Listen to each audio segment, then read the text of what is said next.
இந்திரா சௌந்தரராஜன் அவர்கள் இன்று நம்மிடையே இல்லை என்கிற ஒரு கசப்பான உண்மையை நாம் ஏற்றுக்கொள்ளத்தான் வேண்டும். காலம் கொடுக்கக்கூடிய கட்டாயமான ஒரு வழிமுறைகளில் இதுவும் ஒன்று. அந்த வகையிலே இன்றைக்கு இந்திரா சௌந்தரராஜன் அவர்கள் நம்மிடையே இல்லை. இந்திரா சௌந்தரராஜன் அவர்கள் எனக்கு 1970களிலே நன்கு பழக்கமானார். முதலில் அவர் கடிதங்கள் மூலமாக எனக்கு பழக்கமானார். அப்பொழுது நான் குமுதம், விகடன், தினமணி கதிர் போன்ற பத்திரிகைகளே சிறுகதைகள் எழுதி கொண்டிருந்தேன். அந்த கதைகளை பாராட்டி அவர் எனக்கு வாரம் ஒரு முறையாவது ஒரு போஸ்ட் கார்டு போட்டு விடுவார்.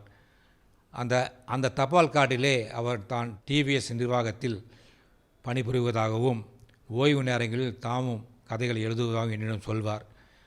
சில கதைகளை அவர் அப்பொழுது எழுதும்போது நான் அதையும் படித்து பார்த்துவிட்டு நான் பேசியிருக்கிறேன்.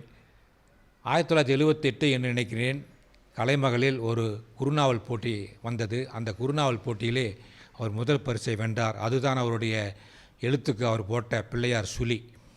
கலைமகள் அருளாலே அவர் கிடுகிடுவென்று மிக சிறந்த ஒரு எழுத்தாளராக வரும் அந்த காலகட்டத்திலே மிக வேகமாக அவர் வளர ஆரம்பித்தார். நானும் அவரும் ஒரு சமகால எழுத்தாளர்களாகவே இருந்தோம். அப்பொழுது பல எழுத்தாளர்கள் கிரைம் நாவல், சமூக நாவல் என்று போய்கொண்டிருந்த காலகட்டத்திலே இவர் மட்டும் தனித்த முறையிலே அமானுஷ நாவல்களை எழுத ஆரம்பித்தார். அதுதான் அவருடைய மிகப்பெரிய வாழ்க்கையினுடைய ஒரு திருப்பமாக, எழுத்துலக மாற்றமாக அமைந்தது. அந்த நாவல்களிலே அவர் கையாண்ட அந்த அமானுஷ்யம் வாசகர்களுக்கு ஒரு புதிய விஷயமாக இருந்ததால் அவர் மிகவும் பிரபலமாக அறியப்பட்டார். அதற்கு பிறகு மர்மதேசம், விடாதே, கருப்பு போன்ற பல டிவி தொலைக்காட்சி தொடர்கள் அவரை உச்சத்திற்கு கொண்டு போயிற்று.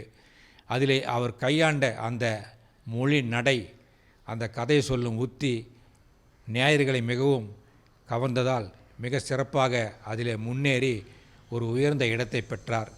அதற்கு பிறகு நான் உன்னிப்பாக கவனித்து வந்ததில் அவர் மெல்ல மெல்ல மெல்ல மெல்ல அமானுஷ்யத்திலிருந்து ஆன்மீக ஒரு நாவலாசிரியராக மாற ஆரம்பித்தார்.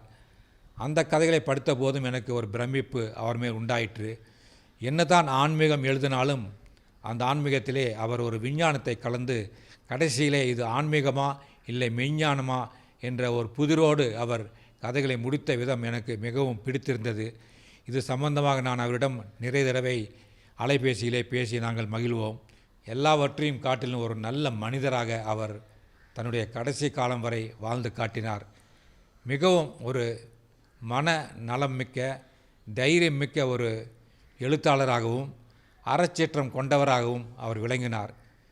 சினிமா வாய்ப்புகள் அவரை தேடி வந்த பொழுது அந்த கதைகள் தன்னுடைய கதைகளாக இருக்க வேண்டும், அது இயக்குனரின் விருப்பமாகவோ அல்லது படத்தயாரிப்பாளரின் விருப்பமாகவோ இருக்கக்கூடாது, ஒரு எழுத்தாளன் தான் அங்கே இருக்க வேண்டும் என்று அவர் பிடிவாதமாக இருப்பார். இதனாலேயே அவருக்கு பல வாய்ப்புகள் தட்டி போனாலும் அதை பற்றி அவர் கவலைப்படாதவர். அந்த அளவுக்கு அவர் மிகவும் ஒரு பெருந்தன்மையான ஒரு மனம் கொண்டவர். பணத்துக்கு பின்னாடி அவர் ஓடியதே இல்லை. அதேபோல் புகழுக்கு பின்னாடியும் அவர் ஓடியதே இல்லை. புகழ் அவரை தேடி வந்தது. அதைவிட தெய்வ அனுகிரகம் மிக்க அவரால் பல ஆன்மீக சொற்பொழிவுகளை பல தொலைக்காட்சி தொடர்களில் அவர் நிகழ்த்தினார். அது மட்டுமல்ல, சிங்கப்பூர், மலேசியா போன்ற வெளிநாடுகளுக்கும் சென்று தன்னுடைய ஆன்மீக சொற்பொழிவுகளை கொஞ்சம் கொஞ்சமாக மேன்மைப்படுத்தி அதிலே அவர் பெரிய ஒரு பெயரை பெற்றிருந்தார். எனக்கு கூட ஒரு காலகட்டத்திலே பயம் வந்தது. என்னவென்றால், ஒரு ஆன்மீக கதாசிரியராக இருப்பவர் எங்கே ஒரு ஆன்மீக சொற்பொழிவாளராக மாறிவிடுவாரோ என்கிற ஒரு பயமும் எழுந்தது.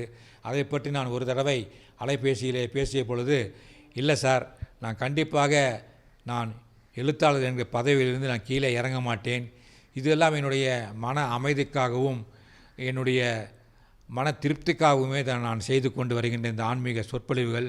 இதில் பரப்பேருடைய மனதை மாற்றக்கூடிய வல்லமை இதற்கு இருப்பதால் அதை நான் விருப்பத்துடன் நான் செய்து வருகின்றேன் என்று சொல்வார்.